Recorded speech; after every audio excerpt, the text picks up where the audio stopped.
রাজধানীর new market এলাকায় দুর্বৃত্তের গুলিতে নিহত হয়েছেন হাজারীবাগের শীর্ষ সন্ত্রাসী নঈম আহমেদ টিটন। আধিপত্য বিস্তারের জেরে এই হত্যাকাণ্ড হয়ে থাকতে পারে বলে ধারণা পুলিশের। বিস্তারিত জানাচ্ছেন শাহিদুজ্জামান সাকিব। রাজধানীর নিউ মার্কেটের ঠিক পেছনে ঢাকা বিশ্ববিদ্যালয়ের শহীদ শাহনওয়াজ ছাত্রাবাস, যার অপরদিকে আজিমপুর কবরস্থান।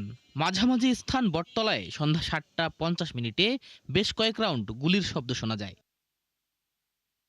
প্রত্যক্ষদর্শীরা জানান, মুখে মাস্ক ও মাথায় ক্যাপ পরে গুলি করে মোটরসাইকেলে পালিয়ে যায় দুজন আত্মাই।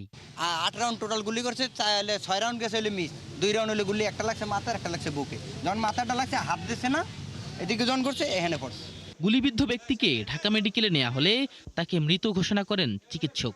তিনি জানান, নিহতের মাথা ও বুকে গুলি লেগেছে। এদিকে ঘটনাস্থল থেকে আলামত সংগ্রহ করেছে সিআইডির ফরেনসিক টিম।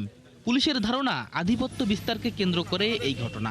তো এটা আধিপত্য বিস্তারের তো ঘটনা অবশ্যই থাকে, এর সাথে আরো অনেক বিষয় থাকে, এগুলো আসলে ইনভেস্টিগেশন করার পরে আমরা আসলে বুঝতে পারবো। আর ডিএমপির অতিরিক্ত পুলিশ কমিশনার নজরুল ইসলাম নিশ্চিত করেন, নিহত ব্যক্তি হাজারীবাগের শীর্ষ সন্ত্রাসী নঈম আহমেদ টিটন। প্রাথমিকভাবে আমরা কাউকে চিনতে পারি নাই, পরবর্তীতে যেটা খোঁজ নিয়ে জানা গেল সেটা হচ্ছে খন্দকার নঈম আহমেদ টিটন। গুলিবিদ্ধ হয়েছে এবং হাসপাতালে নেওয়ার পরে ডাক্তার তাকে মৃত ঘোষণা করছে। এই ঘটনায় অপর শীর্ষ সন্ত্রাসী ক্যাপ্টেন ইমন জড়িত থাকতে পারে বলেও ধারণা করছে পুলিশ।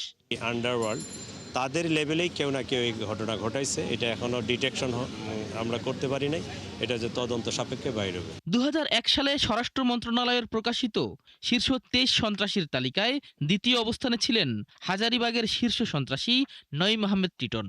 ২০০৪ সালে আইনশৃঙ্খলা রক্ষাকারী বাহিনী টিটনকে ঢাকার ক্যান্টনমেন্ট এলাকা থেকে গ্রেপ্তার করে। তিনি বাবর এলাহী হত্যা মামলারও মৃত্যুদণ্ডপ্রাপ্ত আসামি। ২০২৪ সালের গণঅভ্যুত্থানের পরপরই আগস্টের ১২ তারিখ কাশিমপুরের হাই সিকিউরিটি কারাগার থেকে জামিনে মুক্তি পেয়েছিলেন টিটন। শাহিদুজ্জামান সাকিব, ৭১, ঢাকা।